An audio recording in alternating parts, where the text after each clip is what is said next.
Hello everyone, हमारा disaster management चल रहा था और लास्ट लेक्चर में हमने किया था मरुस्थलीयकरण यानी कि डेजर्टिफिकेशन किया था। उसमें एक वर्ड बार बार में आ रहा था SDGs, जिसको कंफ्यूजन हो गई थी, लेकिन हमने समझा भी था थोड़ा बहुत। तो आज उसको हम डिटेल से करते हैं और ये टॉपिक मोस्ट इम्पोर्टेंट है।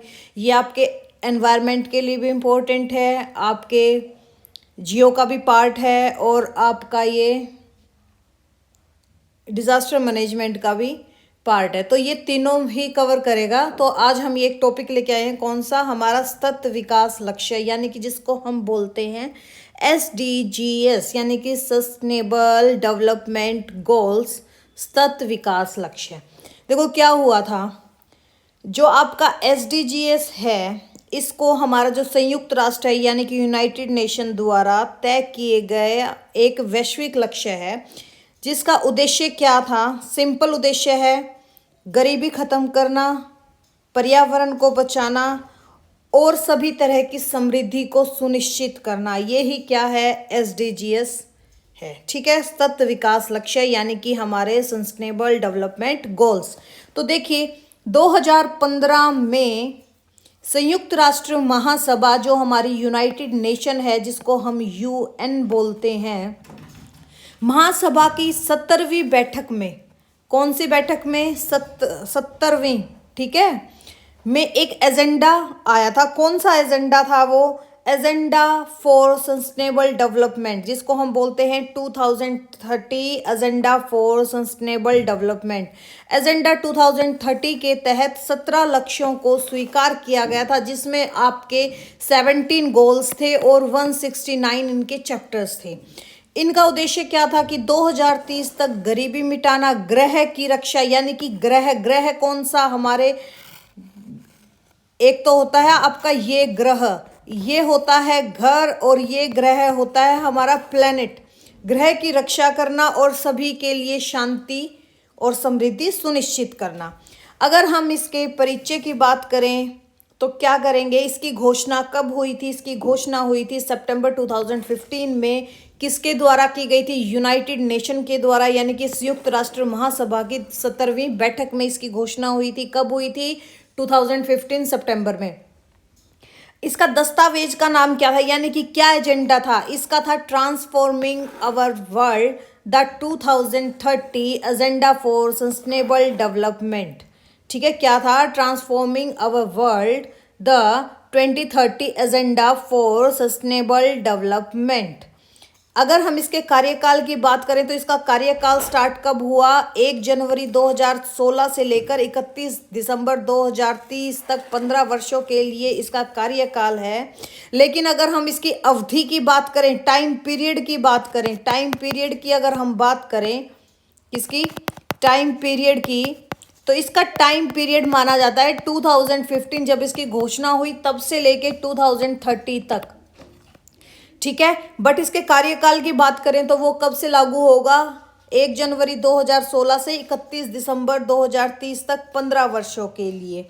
अगर हम इससे पहले की बात करें तो इससे पहले इसको चेंज किसके लिए किया गया था? जो आपका MDGs था। MDGs भी क्या था? जिसको हम बोलते हैं सहस्त्राब्दी विकास लक्ष्य। ठीक है, यानी कि मिलेनियम डेवलपमेंट गोल्स। इसका फुल फॉर्म क्या है?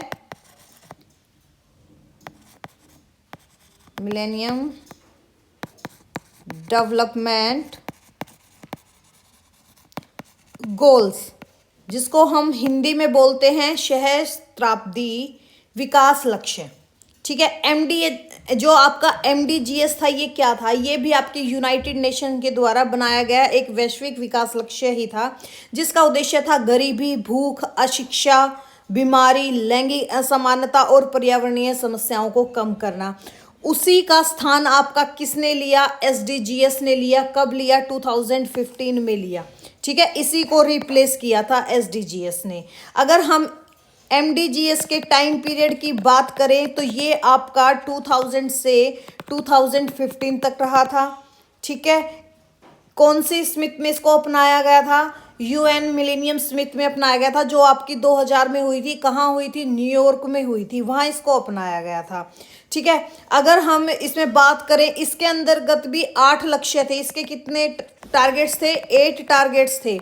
कौन कौन से टारगेट्स थे? 8, जैसे एक्सट्रीम पॉवर्टी एंड हंगर को समाप्त करना, यानी कि अत्यधिक गरीबी और भूख को मिटाना। फिर आपका जो सेकंड टारगेट था इसका था, वो था यूनिवर्सल प्राइमरी एजुकेशन, यानी कि सभी बच्चों को प्राथमिक शिक्षा मिले। थर्ड इसका टारगेट था gender inequality and women empowerment. इसके बारे में भी थोड़ा पढ़ लो ताकि कनेक्टिविटी बनी रहे कि कहाँ क्या चीज़ थी। ठीक है, तो अब हम बात किसकी करते हैं? पहले एमडीजीएस। एमडीजीएस क्या था? जिसको हम बोलते हैं सहस्त्राब्दी विकास लक्ष्य, एमडीजीएस, मिलेनियम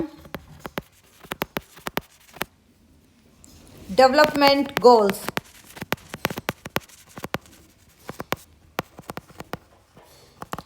हिंदी में इसको बोलते हैं हम सहस्त्राब्दी विकास लक्ष्य। देखो, ये अगर मैं आपको डायरेक्ट करवाती तो बाई चांस क्वेश्चन आ जाए कि एसडीजीएस ने किसकी जगह ली, तो कंफ्यूज हो जाओगे। तो देखो, जो ये एमडीजीएस है, ये है क्या? ये भी किसके द्वारा स्टार्ट किया गया था? यूनाइटेड नेशन ने स्टार्ट किया था। इसका टारगेट क्या था? इसका टारगेट सिंपल था कि आपकी जो पॉवर्टी है, गरीबी है, भूख है, हंगर हो गया, आपका अशिक्षा हो गया, बीमारी होगी, लैंगिक असमानता हो गई,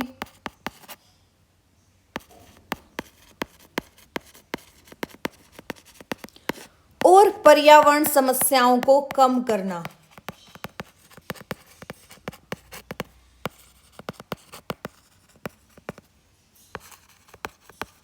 अगर हम इसके टाइम पीरियड की बात करें, इसका टाइम पीरियड भी 15 इयर्स का था, 2002 2015 तक था।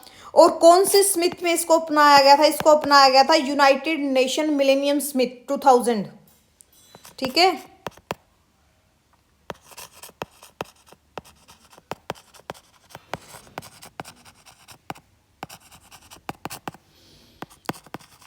कहां पर? न्यूयॉर्क में। यहां पर ये क्या किया गया था? अपनाया गया था।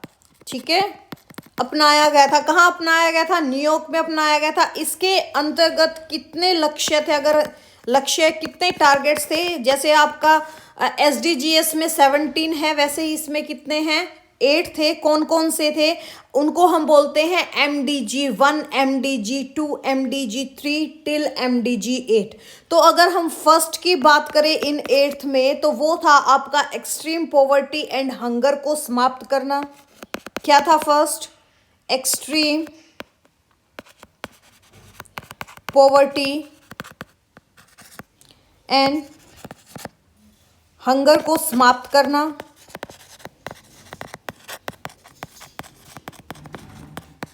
दैट मीन अत्यधिक गरीबी और भूख मिटाना।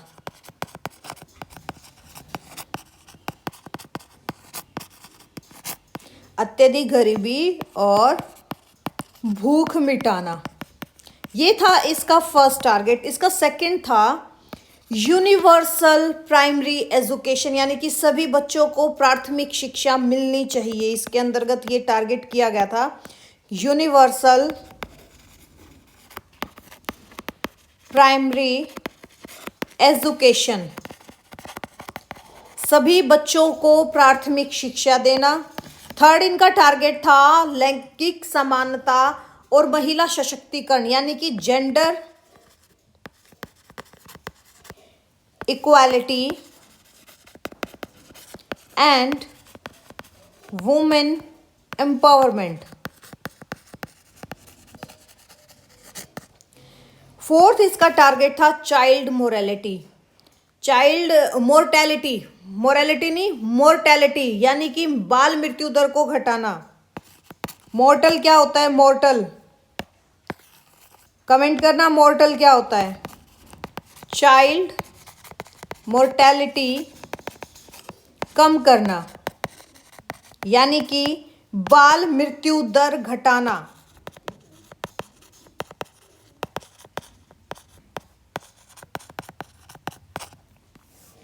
फिफ्थ इसका टारगेट क्या था? आपका जो मैटरनल हेल्थ होती है, यानी कि हमारी जो माता होती है, मातृ स्वास्थ्य में सुधार करना। तो इसका फिफ्थ टारगेट क्या था? मैटरनल हेल्थ सुधार, दैट मीन मातृ स्वास्थ्य में सुधार लाना।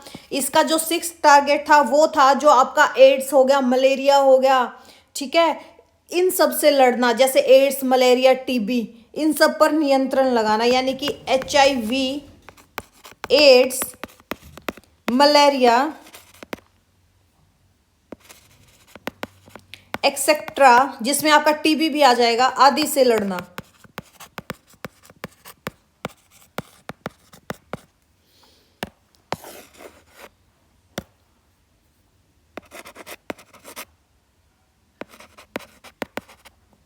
सेवंथ क्या था? एनवायरमेंटल सस्टेनेबिलिटी, यानी कि पर्यावरण स्थिरता सुनिश्चित करना।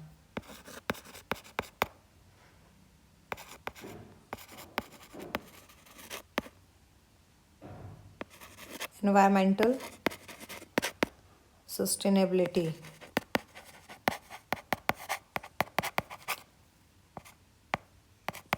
दैट मीन पर्यावरणीय स्थिरता सुनिश्चित करना। और एट्थ गोल क्या था इसका? ग्लोबल पार्टनरशिप फॉर डेवलपमेंट, यानी कि वैश्विक सहयोग को बढ़ाना।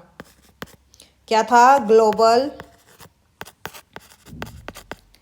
पार्टनरशिप फॉर डेवलपमेंट, यानी कि वैश्विक सहयोग को बढ़ाना।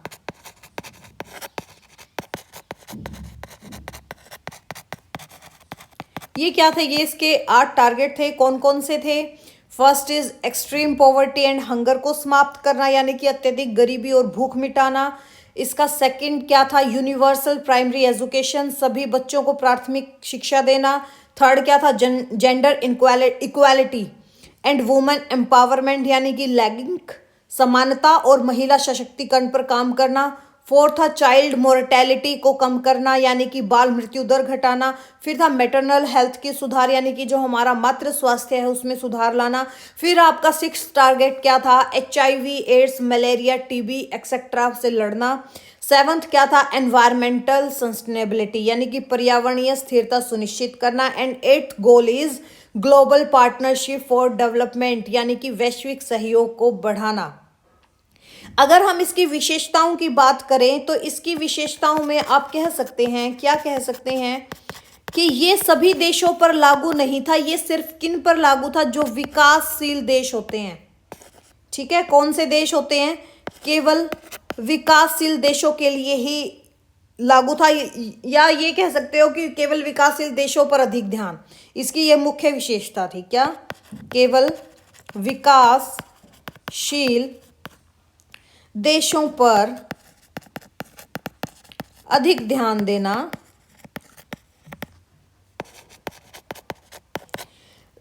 लक्ष्य संख्या 8 और उनको सीमित करना। और आपकी जो डिजास्टर हो गया, आपदा होगी, या हमारा क्लाइमेट चेंज हो गया, जलवायु परिवर्तन हो गया, और आपका जो असमानता पर सीमित फोकस करना था इसका।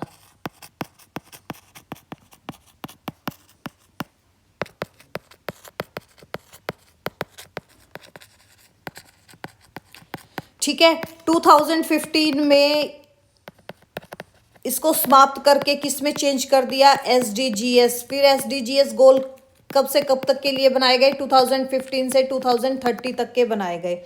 अगर हम इसका भारत में रोल देखें MDGs का, अगर हम भारत में बात करें तो भारत में क्या था?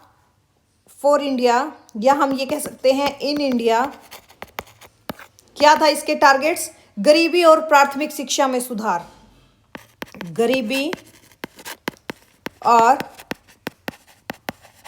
प्राथमिक शिक्षा में सुधार,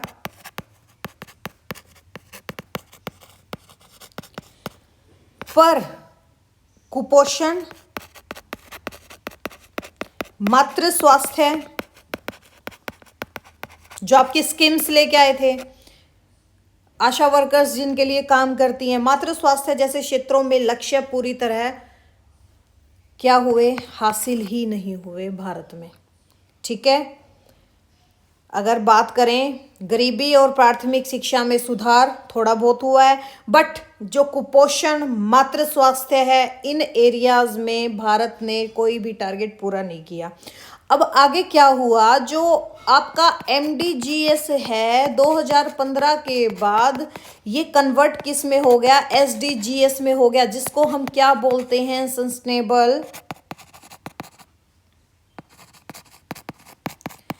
डेवलपमेंट गोल्स। ठीक है, जिसका टाइम पीरियड निर्धारित किया गया 2015 से 2030 तक का। इसके अंतर्गत कितने टारगेट्स रखे गए, यानी कि कितने लक्ष्य रखे गए, 17 लक्ष्य रखे गए, और ये सभी देशों के लिए किया गया। अब सभी देश मतलब जिसमें आपकी डेवलप्ड और डेवलपिंग कंट्री दोनों आती हैं। ठीक है, डेवलप प्लस डेवलपिंग कंट्रीज, सबके लिए ये किया गया। तो आपसे क्या क्वेश्चन कर सकता है, ये क्वेश्चन कर सकता है कि ये बताओ MDGs कब स्टार्ट हुआ, हम कह देंगे 2000 में स्टार्ट हुआ। इसका टाइम पीरियड क्या था, 2000 टू 2015 था। इसके टारगेट्स कितने थे, 8 थे। संस्था कौन सी थी, यूनाइटेड नेशन थी। MDGs के बाद क्या आया, SDGs आया। ठीक है, MDGs सीमित लक्ष्य थे इसके और सीमित कंट्रीज के लिए था। SDGs इसके व्यापक लक्ष्य हैं और सभी देशों के लिए ये आया। ठीक है, इतना समझ में आ गया, क्योंकि फिर कंफ्यूज हो जाते कि MDGs कहाँ से आ गया, तो अब समझ में आ गया। तो अब आते हैं हमारे दोबारा किस पे, SDGs पे आते हैं। तो देखिए, इससे पहले क्या था, MDGs था, जिसको हम बोलते हैं मिलेनियम डेवलपमेंट गोल्स। इसका स्थान लिया SDGs ने। कब लिया, 2015 में लिया। फिर देखिए इसका नेचर कैसा है, SDGs का। यह लक्ष्य कानूनी रूप से बाध्यकारी नहीं है, लेकिन राष्ट्रों से अपेक्षा की जाती है कि वह इन्हें अपनी राष्ट्रीय नीतियों में शामिल करें। ठीक है, अगर अब हम आगे बात करें कि 5P सिद्धांत पर ये काम करता है। 5P सिद्धांत क्या है, जो आपके SDGs के ये 5 पिलर्स हैं। क्या हैं ये 5 पिलर्स हैं। इन पिलर्स में क्या क्या आता है आपके, जैसे आ गया आपका पीस, शांति किन के लिए चाहिए, पीपल्स के लिए चाहिए। पीपल्स के लिए चाहिए, अगर पीपल शांत हैं तो वो क्या करेंगे, समृद्धि बढ़ेगी उनकी, यानी कि प्रोस्पेरिटी बढ़ेगी। प्रोस्पेरिटी के लिए, अगर प्रोस्पेरिटी, समृद्धि बढ़ेगी तो वो पार्टनरशिप भी करेंगे। ठीक है, पार्टनरशिप भी करेंगे। अगर पार्टनरशिप ये सब चीज मिल जाएगी तो लास्ट क्या हो जाएगा, जो हमारा प्लेनेट है, जो हमारी अर्थ है, उसकी रक्षा होगी। 5 पिलर्स याद करने का तरीका कैसे हैं कि लोग हैं, या तो आप पीस कह दो पहले, या पीपल कह दो। ठीक है, पहले पीपल कह दो। पीपल यानी कि जो हमारे लोग हैं। फिर उसके बाद आ जाएगा क्या, आपका पीस। इसको याद करने का तरीका है, the 5 pillars of SDGs is, अगर पीपल हैं वो शांति से रहेंगे, पीस के साथ रहेंगे, तो उनकी समृद्धि बढ़ेगी, यानी कि प्रोस्पेरिटी बढ़ेगी। प्रोस्पेरिटी बढ़ेगी तो वो क्या होंगे, पार्टनरशिप भी करेंगे। पार्टनरशिप करेंगे तो हमारा प्लेनेट क्या होगा, सुरक्षित होगा। तो ठीक है, the 5 pillars of SDGs are क्या है, पीपल यानी कि लोग, गरीबी और भूख को समाप्त करना, प्लेनेट यानी कि हमारा ग्रह, पर्यावरण और जलवायु की रक्षा करना, प्रोस्पेरिटी यानी कि समृद्धि, सभी के लिए समृद्ध जीवन सुनिश्चित करना, पीस शांति, न्यायपूर्ण और समावेशी समाज, एंड पार्टनरशिप साझेदारी, वैश्विक सहयोग के माध्यम से लक्ष्यों को प्राप्त करना। अगर अब हम बात करें SDGs के टोटल गोल्स कितने थे, गोल्स की बात करें तो टोटल गोल्स कितने थे, 17 थे। और सॉरी, टारगेट्स कितने थे, गोल्स 17 और टारगेट थे इसके 169। मैं गलत बोल रही थी। ठीक है, टारगेट्स को ही गोल बना रही थी मैं। टारगेट्स कितने थे, 169, और गोल्स कितने हैं, 17। ठीक है, अगर हम इसकी बात करें एसडीजीएस गोल कितने कितने थे, तो फर्स्ट क्या था आपका, गरीबी की पूर्ण समाप्ति, जिसको हम बोलते हैं नो पॉवर्टी। ठीक है, हर रूप से गरीबी को समाप्त करना, ये क्या था, इसका पहला गोल था। सेकंड था शून्य भूखमरी, जीरो हंगर। क्या था, जीरो हंगर, यानी कि खाद्य सुरक्षा, बेहतर पोषण और टिकाऊ कृषि का बढ़ावा देना। थर्ड क्या था, उत्तम स्वास्थ्य और कल्याण, यानी कि गुड हेल्थ एंड वेलबींग, सभी आयु के लोगों के लिए स्वस्थ जीवन सुनिश्चित करना, मात्र मृत्यु दर कम करना, इन सब के ये क्या है, उदा जो है ना आपका एग्जाम्पल, ठीक है, कभी समझ जाओ, उदाहरण, जैसे मात्र मृत्यु दर को कम करना, बच्चों के मृत्यु दर को कम करना। इसका फोर्थ गोल क्या है, क्वालिटी एजुकेशन। क्या है, क्वालिटी एजुकेशन, गुणवत्तापूर्ण शिक्षा, समावेशी और न्याय संगत गुणवत्तापूर्ण शिक्षा और आजीवन सीखने के अवसर। फिफ्थ इसका गोल क्या था, लैंगिक समानता। लैंगिक समानता मतलब जेंडर इक्वालिटी, जेंडर इक्वालिटी, यानी कि महिलाओं और लड़कियों को सशक्त बनाना और भेदभाव को खत्म करना, जो मुझे लगता नहीं कभी होगा। ठीक है, एसडीजी 6 क्या था, स्वच्छ जल और स्वच्छता, यानी कि क्लीन वाटर एंड सैनिटेशन, सभी के लिए पानी और स्वच्छता का स्थायी प्रबंधन करना। सेवंथ गोल क्या था, सस्ती और प्रदूषण मुक्त ऊर्जा, जिसको हम क्या बोलते हैं, affordable and clean energy. Affordable and clean energy, इसका क्या था, सेवंथ गोल था, यानी कि आधुनिक और टिकाऊ ऊर्जा तक सबको पहुंचाना। ठीक है, आधुनिक और टिकाऊ ऊर्जा तक सबकी पहुंच होना। एट्थ गोल क्या था, एट्थ गोल था उत्कृष्ट कार्य और आर्थिक वृद्धि, यानी कि decent work and economic growth.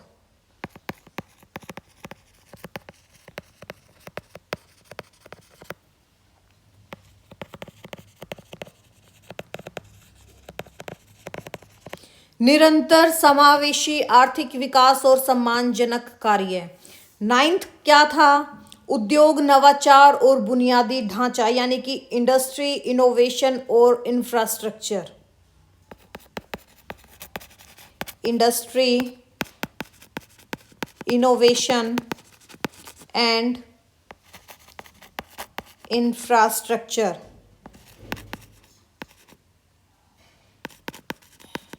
That mean जो हमारा फ्लेक्सिबल होता है, जिसको हम बोलते हैं लचीला बुनियादी ढांचा, और इंक्लूसिव, यानी कि जो आपके समावेशी औद्योगिकरण है, इसको बढ़ावा देना। टेंथ क्या था आपका, असमानताओं में कमी, यानी कि रिड्यूस्ड इनइक्वालिटी।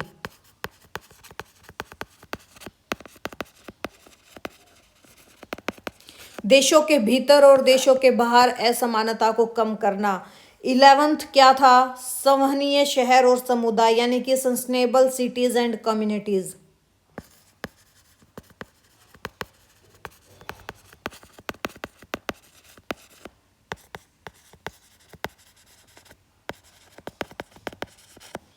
यानी कि टिकाऊ शहर बोल देते हैं जिसको, शहरों को सुरक्षित, लचीला, रेजिलेंट और टिकाऊ बनाना। 7th क्या था, संवहनीय उपभोग और उत्पादन, यानी कि responsible consumption and production. Responsible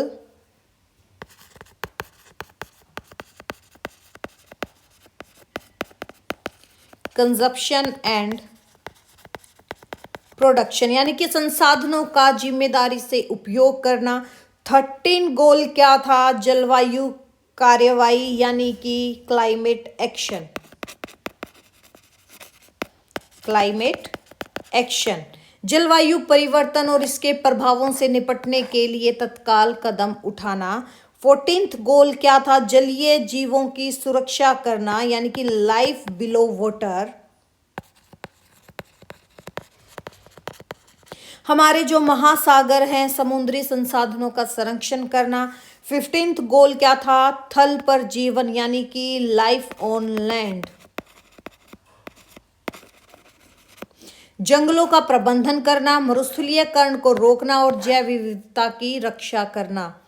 16th गोल क्या था? शांति, न्याय और मजबूत संस्थाएं, जिसको हम बोलते हैं peace, justice and strong institutions.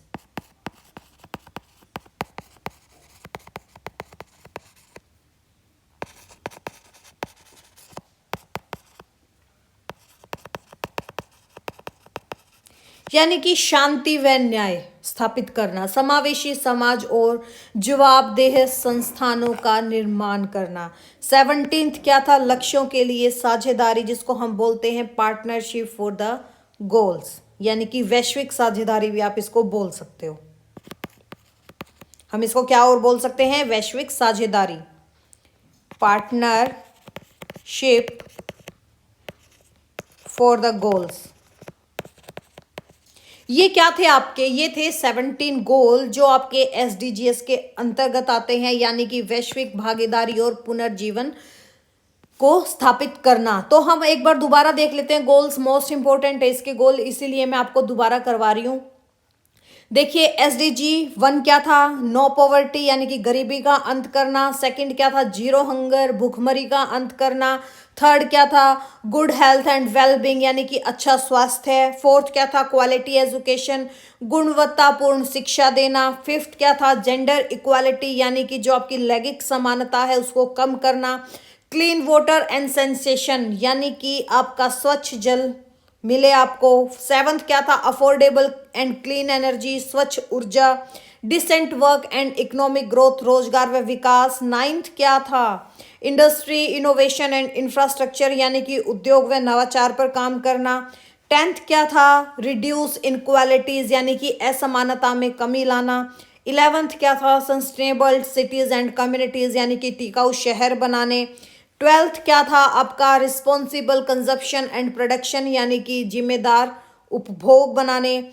13th क्या था? क्लाइमेट एक्शन, जलवायु कार्रवाई करनी। 14th क्या था? लाइफ बिलो वाटर यानी कि समुद्री जीवन संरक्षण। और आपका 15th क्या था? 15th क्या था? लाइफ ऑन लैंड यानी कि स्थलीय जीवन संरक्षण, थल पर जीवन जिसको हम बोलते हैं। 16 गोल क्या था? Peace, justice and strong institutions यानी कि शांति व न्याय की बात करना। 17 क्या था? पार्टनरशिप्स फॉर द गोल्स जिसको हम बोलते हैं वैश्विक साझेदारी, वैश्विक भागीदारी को पुनर्जीवित करना। ये क्या थे? हमारे 17 गोल थे। अगर अब हम भारत और SDGs का विशेष संदर्भ देखें तो क्या था, इनके बीच में क्या चीज थी कि इनके ऊपर काम करेगा भारत, काम करेगा। तो भारत की भूमिका इन लक्ष्यों की वैश्विक सफलता के लिए निर्णायक है। नीति आयोग इस पर निगरानी रखता है। कौन रखता है आपका? जैसे नीति आयोग है, और आपका जैसे SDX इंडेक्स है, इंडिया इंडेक्स है, SDG इंडिया इंडेक्स ये जारी करता है।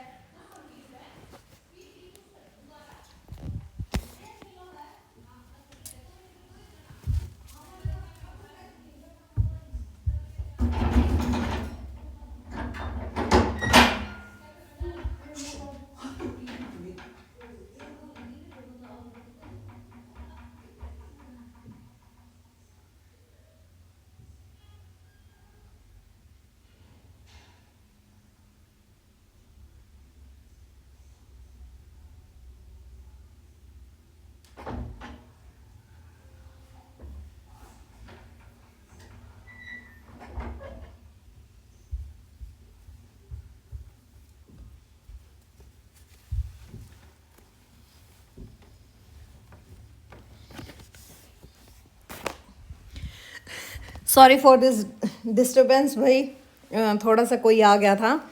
तो चलो हम कहाँ थे? हम थे भारत के संदर्भ में, यानी कि भारत में अगर हम बात करें SDG की निगरानी कौन करता है? कौन करता है? नीति आयोग करता है, और SDG इंडिया इंडेक्स जारी करता है, और राज्यों की रैंकिंग भी की जाती है। ठीक है, और क्या की जाती है, राज्यों की रैंकिंग की जाती है, हमारी स्टेट्स की रैंकिंग होती है।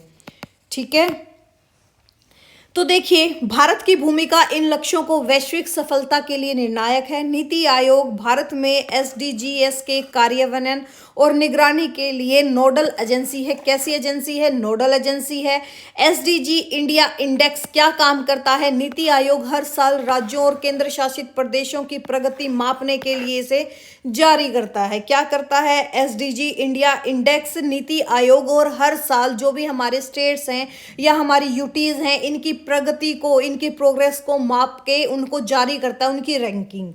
ठीक है, तो देखिए इसकी प्रमुख योजनाएं अगर हम जोड़ें कौन कौन सी है। एक तो आपका स्वच्छ भारत अभियान, किससे संबंधित है, स्वच्छ भारत अभियान गोल से संबंधित है। कौन से गोल से, सिक्स्थ गोल से। सिक्स्थ गोल हमारा कौन सा था, अभी हम करके आए थे, स्वच्छ भारत अभियान किससे संबंधित हो गया आपका, क्लीन वाटर एंड सेंसेशन से, या सैनिटेशन से, सॉरी सेंसेशन से क्या, सैनिटेशन से, यानी कि स्वच्छ जल से संबंधित कौन सा है हमारा, स्वच्छ भारत अभियान जो आया था। फिर जैसे आपका एक आया आयुष्मान भारत। आयुष्मान भारत किस लिए था, हेल्थ के लिए था, यानी कि ये किससे संबंधित है, एसडीजी 3 से। ये 3 क्या हैं, जो गोल्स के नाम हैं वो हैं जिन नंबर पे गोल्स हैं। थर्ड कौन सा था, good health and well being. ठीक है, ये किससे रिलेटेड था, हमारे आयुष्मान भारत योजना इसके अंतर्गत आई थी। फिर जैसे आपका पीएम उज्ज्वला योजना आई थी, ये किससे संबंधित थी, सेवंथ से। सेवंथ कौन सा गोल था, अफोर्डेबल एंड क्लीन एनर्जी, यानी कि स्वच्छ ऊर्जा से संबंधित था, स्वच्छ ऊर्जा से संबंधित था। इसके अंतर्गत कौन सी आई थी आपकी, पीएम उज्ज्वला योजना आई थी, जिसको हम क्या बोल देते हैं, affordable and clean energy and clean energy. ठीक है, एनर्जी की स्पेलिंग देख लो भाई।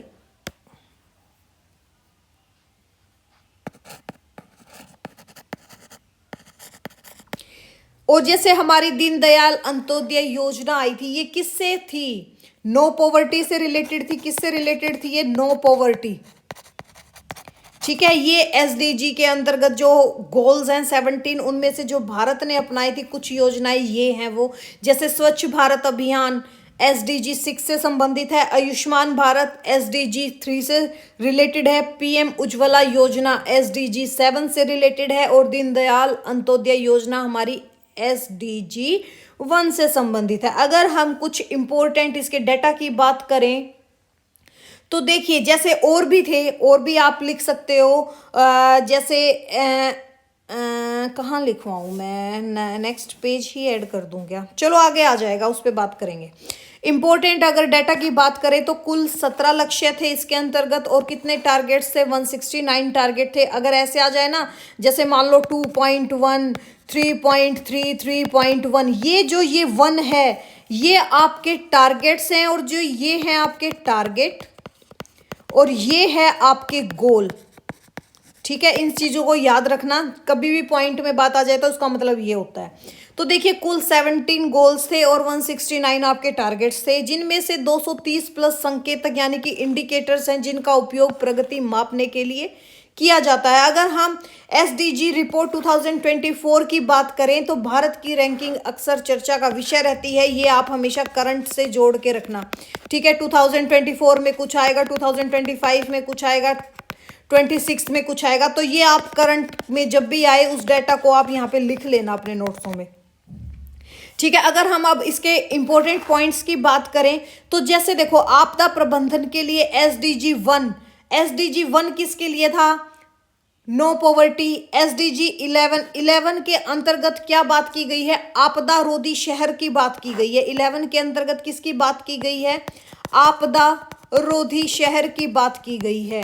और वैसे हमारा 11th टारगेट क्या था, याद करो, सस्टेनेबल सिटीज एंड कम्युनिटीज, यानी कि टिकाऊ शहर किसके अंतर्गत आ जाएंगे, आपदा रोधी शहर। और 13th टारगेट कौन सा था, क्लाइमेट एक्शन था।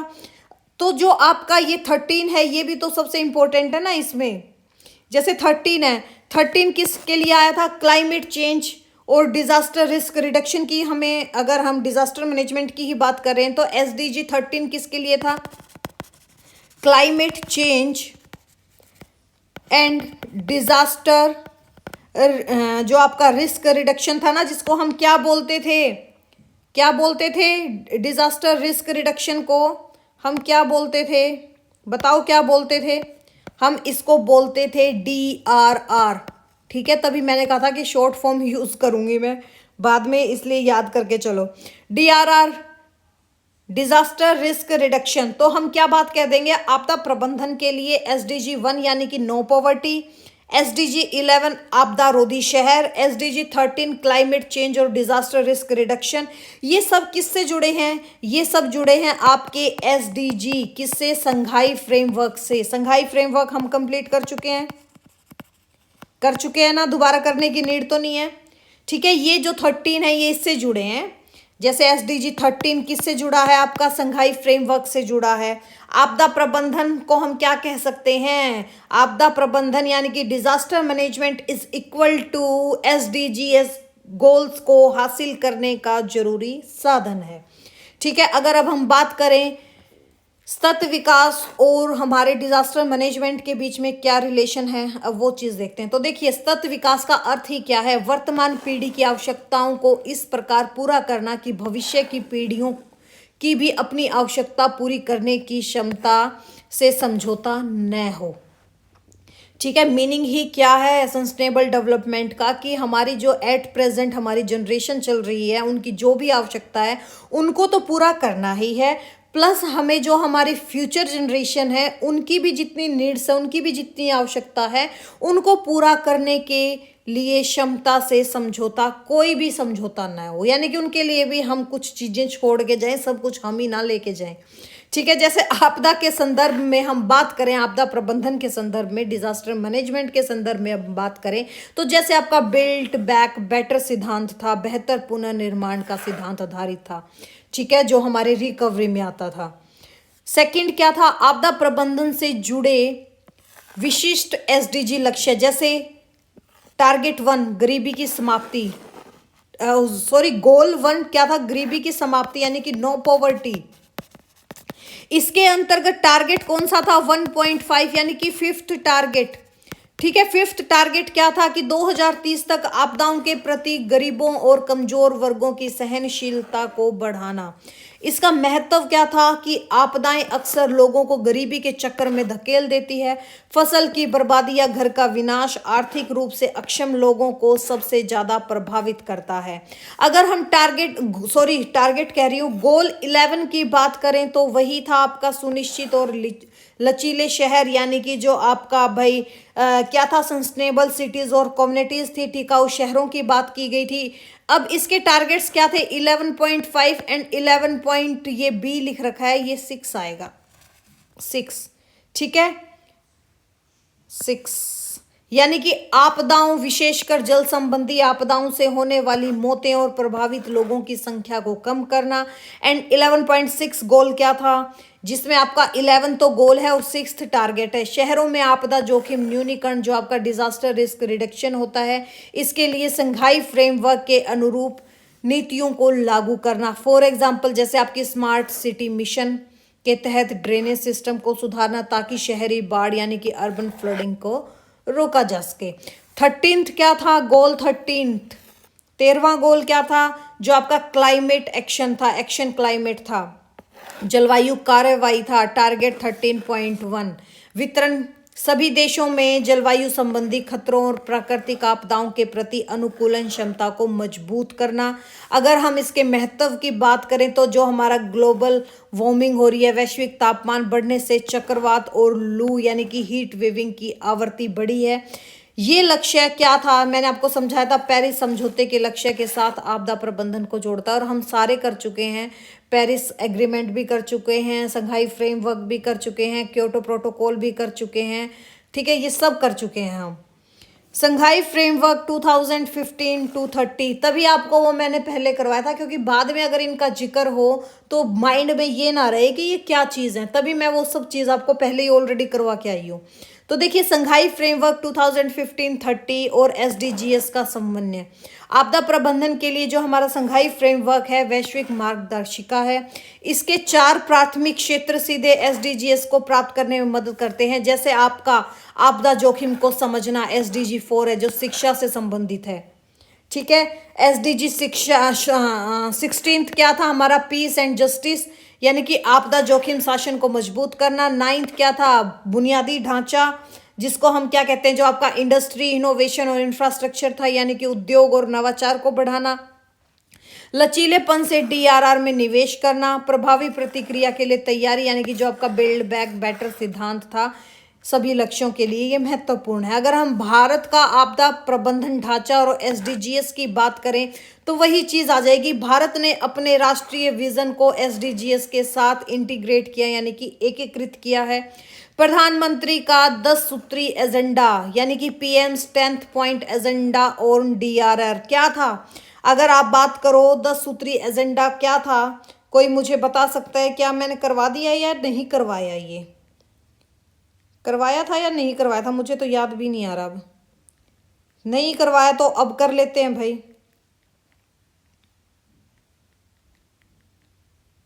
ठीक है, प्रधानमंत्री का 10 सूत्री एजेंडा यह क्या करता है, यह आपदा जोखिम न्यूनीकरण के लिए भारत का रोड मैप है जो सीधे सतत विकास की बात करता है। किसकी बात करता है, सीधे सस्टेनेबल डेवलपमेंट की बात करता है।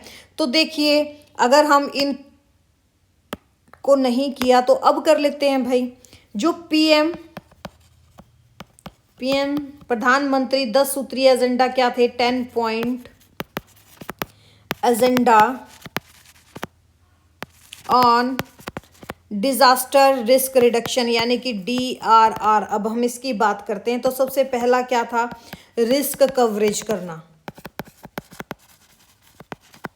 रिस्क कवरेज का मतलब क्या हो गया कि भाई आपदा जोखिम के जितनी भी योजनाएं हैं, जितनी भी प्लानिंग है, जितने भी एरियाज हैं या जितनी भी कम्युनिटी है, उन सबको कवर करना। इसके अंतर्गत जो दृष्टिकोण अपनाया गया था वो क्या था, लीव नो वन बिहाइंड। क्या किया गया था, लीव वन नो बिहाइंड।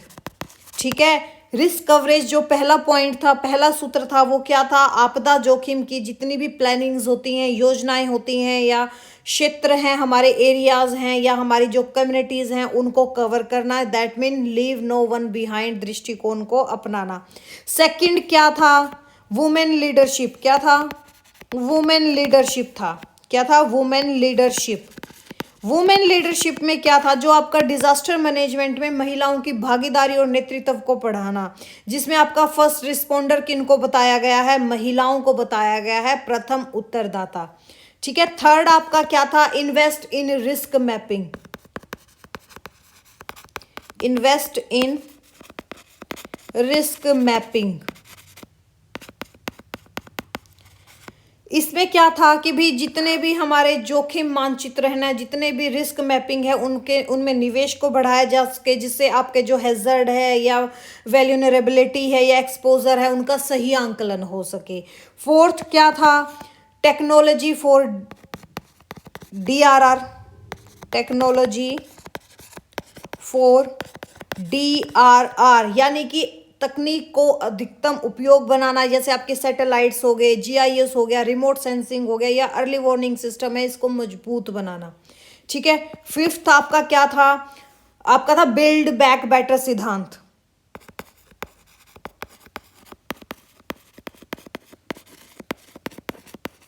ठीक है, यानी कि आपदा के बाद पुनर्निर्माण ऐसा हो कि जो पहले से ज्यादा सुरक्षित हो। रिकवरी में रेजिलेंस अनिवार्य होता है। ठीक है, सिक्स्थ आपका क्या था, लोकल कैपेसिटी बिल्डिंग।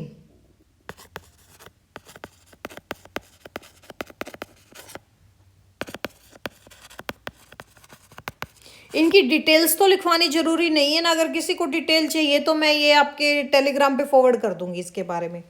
ठीक है, अगर बात करें लोकल कैपेसिटी बिल्डिंग, इसका मतलब क्या है, स्थानीय स्तर पर जो हमारा विलेजेस हैं या हमारे सिटीज हैं, इनकी क्षमता का निर्माण करना, जैसे आपका पंचायत हो गया, अर्बन लोकल बॉडीज होगी, इनकी भूमिका होती है इसमें। सेवंथ हमारा क्या है, social media and mobile technology. Social media and mobile technology. यानी कि सोशल मीडिया और मोबाइल टेक्नोलॉजी का उपयोग करना, जिससे हम चेतावनी, सूचना और राहत कार्य में वो हमारे लिए इजी हो जाता है। जैसे वार्निंग देना इजी हो जाता है, किसी चीज़ की सूचना देना इजी हो जाता है राहत कार्य के लिए। ठीक है, एट्थ क्या था आपका? क्या था, रुको एक मिनट याद कर लूँ मैं क्या था।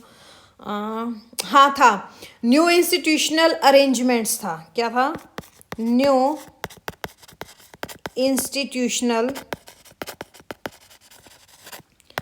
अरेंजमेंट।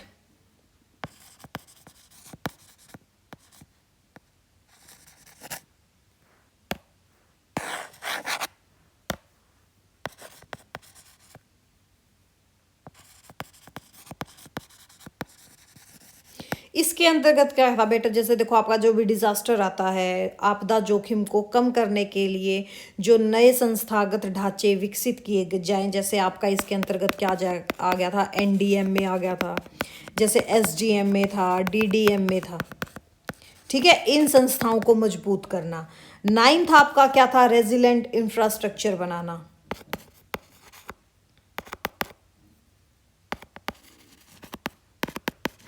Resilient infrastructure.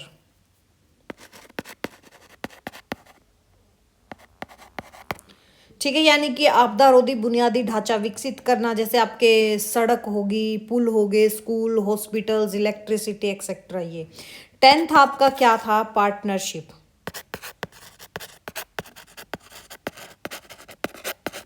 ठीक है, यानी कि सरकार हो गया, आपका प्राइवेट सेक्टर हो गया, या एनजीओज हो गए, अंतर्राष्ट्रीय संगठनों के बीच में साझेदारी होगी। इसके अंतर्गत बात की गई थी होल ऑफ सोसाइटी अप्रोच।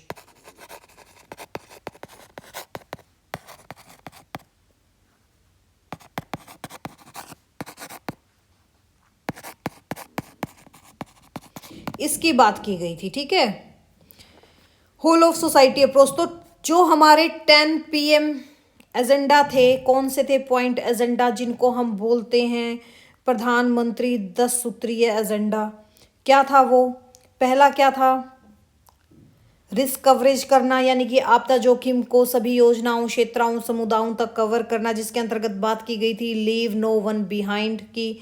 फिर था आपका वुमेन लीडरशिप, यानी कि आपदा प्रबंधन में महिलाओं की भागीदारी और नेतृत्व को बढ़ाया जाए, ताकि महिलाएं, क्योंकि महिलाएं क्या होती हैं? फर्स्ट रिस्पॉन्डर होती हैं, या फर्स्ट रिस्पॉन्डर्स बने। थर्ड क्या था आपका? इन्वेस्ट इन रिस्क मैपिंग, यानी कि जो हमारे रिस्क मैपिंग में निवेश बढ़ाया जा सके, जिससे आपके हैजर्ड हो गए, या वेलनरेबिलिटी होगी, एक्सपोजर हो गए, उनका सही आंकलन किया जा सके। फोर्थ क्या था आपका? टेक्नोलॉजी ऑफ डीआरआर था, टेक्नोलॉजी फॉर डीआरआर था, यानी कि ये तकनीक का अधिकतम उपयोग कर सकें। किस में? हमारी जो भी अर्ली वार्निंग सिस्टम है, जीआईएस है, रिमोट सेंसिंग है, सैटेलाइट्स है, इनमें।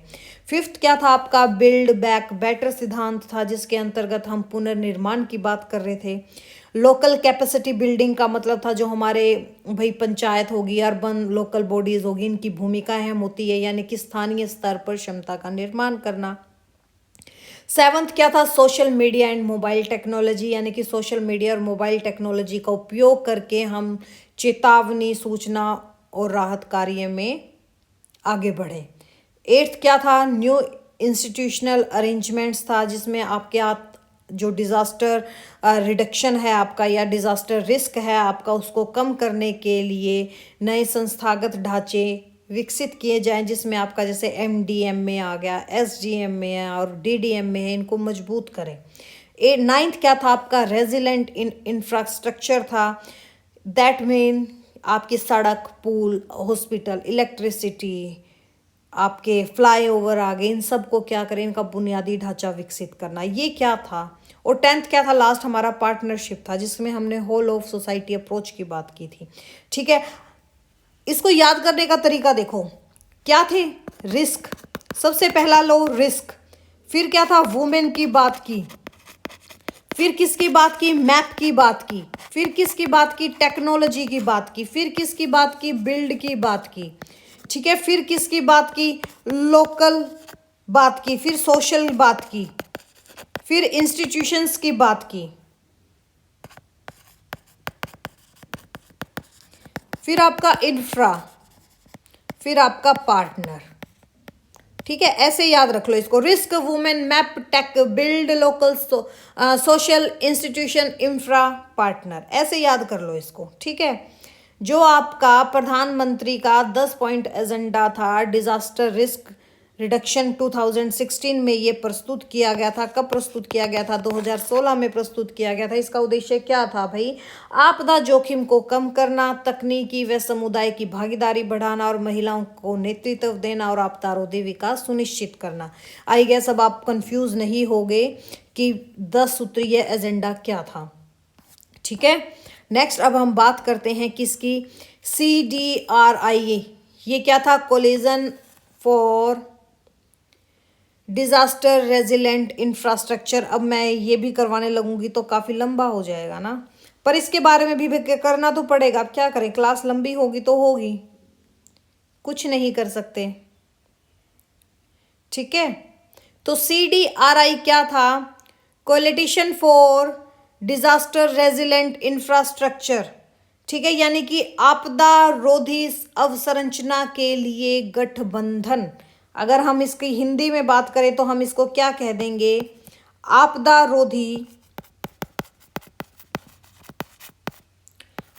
रोधी अवसंरचना के लिए गठबंधन। ठीक है, कोलिशन का मतलब ही ये होता है। तो देखिए, जो आपका CDRI है ये क्या है? ये हमारी एक अंतर्राष्ट्रीय पहल है जिसका उद्देश्य क्या था?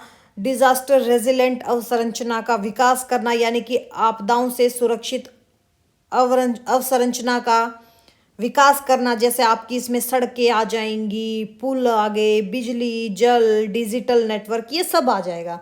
इसकी जो स्टार्टिंग हुई थी, इसकी स्टार्टिंग होगी थी 2019 में। कब हुई थी स्टार्टिंग? घोषणा कब हुई थी? 2019 में इसकी घोषणा हुई थी। और घोषणा किन्होंने की थी? घोषणा की थी हमारे PM कौन है? नरेंद्र मोदी जी। इन्होंने की थी। किस मंच से की थी? अगर हम मंच की बात करें तो UN यानी कि United nation climate action summit में की थी। कहां पर? न्यूयॉर्क में। कहां की थी? किस मंच से की थी? UN क्लाइमेट एक्शन समिट में की थी। ये कहाँ हुआ था? 2019 में ये हुआ था आपके न्यूयॉर्क में। कहाँ हुआ था? न्यूयॉर्क में हुआ था ये। और अगर हम इसके हेडक्वार्टर की बात करें, यहाँ क्या कर रही हूँ मैं ये, अगर हम इसके हेडक्वार्टर की बात करें, CDRI का हेडक्वार्टर कहाँ है? इसका हेडक्वार्टर है आपके न्यू दिल्ली में। कहाँ पर है? न्यू दिल्ली में। ठीक है,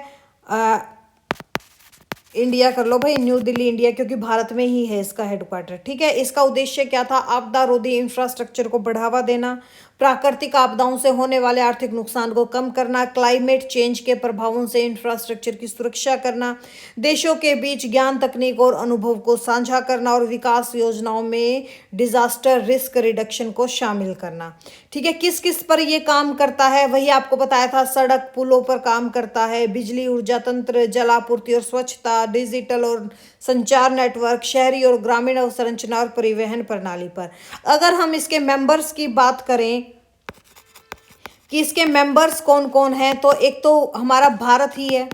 भारत के साथ कुछ कंट्रीज और हैं, कुछ देश लिख लो, इंग्लिश में लिख रही थी कुछ देश और हैं। ठीक है, हमारा जैसे अंतर्राष्ट्रीय संगठन यूनाइटेड नेशन हो गया। और अगर इस पे आपका जो बहुपक्षीय विकास बैंक होता है ना, जिसको हम बोलते हैं खुला वैश्विक गठबंधन, यानी कि ओपन ग्लोबल पार्टनरशिप थी इसके अंतर्गत। ठीक है, इसका महत्व क्या है भाई? हर साल आपदाओं से इंफ्रास्ट्रक्चर को जो भारी नुकसान होता है, उसमें हमें ये सुनिश्चित करना होता है कि कम जान मान की हानि हो, तेजी से रिकवरी हो और हमारा सतत विकास हो जाए। ठीक है, ये भी हमारे जो CDRI है, ये भी हमारे संघीय फ्रेमवर्क से ही संबंधित है। ठीक है, जैसे आपका प्रायोरिटी 3 है जो हमारा गोल, उस पर काम करता है, जो आपका investing in risk disaster reduction for resilience के लिए काम करता है। ठीक है, आपसे क्या क्वेश्चन पूछ सकता है? यही क्वेश्चन पूछ सकता है, CDRI की शुरुआत कब हुई थी, कब हुई थी? 2019 में हुई थी। किन्होंने घोषणा की थी? नरेंद्र मोदी जी ने की थी। इसका हेडक्वार्टर कहाँ है? न्यू दिल्ली में। इसका उद्देश्य क्या है? डिजास्टर रेजिलेंट इंफ्रास्ट्रक्चर को स्थापित करना। अगर इसके नेचर की बात करें तो हम कह देंगे ये एक अंतर्राष्ट्रीय गठबंधन है। अगर हम इससे किस फ्रेमवर्क से जुड़ा हुआ है तो हम कह देंगे ये संघाई फ्रेमवर्क से जुड़ा है। किस फ्रेमवर्क से जुड़ा है? अगर फ्रेमवर्क की बात आ जाए तो किस फ्रेमवर्क से जुड़ा है? ये संघाई फ्रेमवर्क से जुड़ा है। ठीक है, तो सिंपल है। जो आपका CDRI है, coalition for disaster resilient infrastructure, ये क्या है? ये एक अंतर्राष्ट्रीय पहल है जिसे 2019 में भारत के द्वारा शुरू किया गया था, जिसका उद्देश्य है आपदा रोधी अवसंरचना का विकास करना ताकि प्राकृतिक आपदाओं और जलवायु परिवर्तन से होने वाले नुकसान को कम किया जा सके। इसका मुख्यालय भी कहाँ है? हमारे न्यू दिल्ली में है। तो आ गया समझ में? इतना कुछ नहीं था, थोड़ा सा तक कर लेते हैं। भारत द्वारा शुरू की गई यह वैश्विक पहल आपका जो गोल 9 और 11 को प्राप्त करने की दिशा में एक बड़ा कदम है। आपका गोल 9 और 11 क्या था? अभी बताओ मुझे। अभी आप पीछे करके आए हो। गोल 9 एंड 11 क्या था? आपका गोल 9 एंड 11 क्या था? गोल 9 क्या था? जो आपका इंडस्ट्री, इनोवेशन और इंफ्रास्ट्रक्चर था। और 11 क्या था? जो आपकी टिकाऊ सिटीज थी, यानी कि सस्टेनेबल सिटीज और कम्युनिटी थी, उस पर ये काम करता है। इसका उद्देश्य क्या है? बिजली, सड़क और संचार के ऐसे ढांचे बनाना जो आपदा में नष्ट ना हो। आपदा प्रबंधन अधिनियम 2005, भारत में सभी नीतियों का आधार यही कानून है जो विकास परियोजना के साथ आपदा जोखिम को जोड़ने, यानी कि जोड़ने पर ये जोर देता है। कौन सा? हमारा डिजास्टर क्या था? एक सेकंड रुको भाई। डिजास्टर मैनेजमेंट एक्ट था 2005 वाला। इसने क्या किया था कि भारत में सभी नीतियों का आधार यही कानून है और अब विकास परियोजनाओं के साथ आपदा जोखिम को जोड़ने पर ये जोर देता है। अगर हम इसके एग्जाम पर्सपेक्टिव से बात करें तो आपदा प्रबंधन में प्रमुख चुनौतियां कौन सी आती है? एक तो भाई वित्त की कमी, पैसे की कमी। आपदा से पूर्व निवेशन की बजाय अब भी भारत में आपदा पश्चात यानी कि रिलीफ पर ज़्यादा खर्च होता है। अनियोजित शहरीकरण, यानी कि कंक्रीट के जंगलों के कारण अर्बन जो फ्लडिंग है वो बढ़ रही है, जो आपके SDG 11 के विरुद्ध है। SDG 11 क्या था? आपका सस्टेनेबल सिटीज एंड कम्युनिटी, इसके खिलाफ ही है। अगर हम बात करें तो डेटा का अभाव भी हमें देखने को मिलता है, यानी कि स्थानीय स्तर पर आपदा जोखिम का सटीक डेटा न होना नीति निर्माण में हमेशा बाधक होता है। अगर हम इसके निष्कर्ष की बात करें, वे फॉरवर्ड, यही बात है। तो क्या है? सतत विकास और आपदा प्रबंधन एक ही सिक्के के दो पहलू हैं। यदि हम आपदाओं के लचीलेपन को विकसित नहीं करते तो SDG के जो 17 गोल्स हैं उनको प्राप्त करना असंभव है। सबसे पहला, शून्य आपदा मृत्यु दर के लक्ष्य की ओर बढ़ना ही भारत का अंतिम उद्देश्य होना चाहिए। ठीक है, शून्य आपदा मृत्यु दर क्या था? शून्य आपदा मृत्यु दर किसके अंतर्गत आएगा? ये जीरो हंगर, जीरो हंगर नहीं, ये उसके अंतर्गत आएगा। हाँ, इसी के अंतर्गत आएगा बेटा, जीरो आपदा मृत्यु दर। जो आपका कौन सा था मेरा भाई, अब मैं थक गई हूँ, अब मुझसे और करा नहीं जाएगा। ये किसके अंतर्गत आएगा? शून्य आपदा मृत्यु दर क्या आएगा? यानी कि आपका क्या था? जीरो डिजास्टर रिस्क रेट था ना, जीरो डिजास्टर जो आपका कौन सा था? MDGS के अंतर्गत था बेटा, ये SDG के अंतर्गत तो था ही नहीं शून्य आपदा मृत्यु दर। ये MDGS के अंतर्गत था। MDGS में कौन सा गोल था? MDGS का भी आपका था जो वो था ना, चाइल्ड मोरालिटी। MDGS 4th गोल था आपका, चाइल्ड मोर्टेलिटी को कम करना। ये MDGS से ही लिया गया है। ठीक है, बट ये काम भी किस में करता है? देखो इसने कितनी बड़ी बात कर दी, कितनी बड़ी बात की है निष्कर्ष में। SDG के 17 लक्ष्यों को प्राप्त करना असंभव है जब तक वो MDGS के 4th टारगेट को ही पूरा नहीं करता।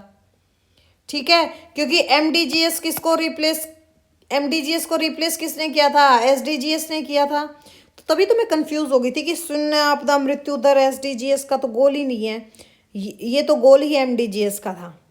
ठीक है, ठीक है, हो गया डाउट क्लियर।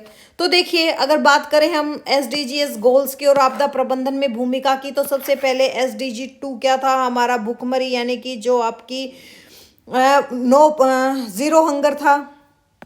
ये क्या था? जीरो हंगर ना। आपदा के समय खाद्य सुरक्षा निश्चित करना। थर्ड एसडीजी गोल क्या था हमारा? Good health and well being का, यानी कि आपदा के दौरान स्वास्थ्य सेवाओं की निरंतरता। और एसडीजी 6 क्या था हमारा? क्लीन वाटर एंड सैनिटेशन, यानी कि स्वच्छ जल, बाढ़ और सूखे के समय पेयजल की सुरक्षा। और एसडीजी 9 क्या था? वही आपका इंफ्रास्ट्रक्चर, इनोवेशन एंड इंडस्ट्री, मजबूत पुल, सड़क और बांधों का निर्माण करना। ठीक है भैया, आज थोड़ा सा लंबा हो गया हमारा लेक्चर, और कोई बात नहीं, हो गया तो हो गया, पर अच्छे से हो गया। ठीक है, अगर अच्छा लगे तो लाइक सब्सक्राइब शेयर कर देना, ना लगे तो छोड़ देना। कुछ से पूछना हो कमेंट कर देना, नहीं पूछना तो पढ़ लेना। ठीक है।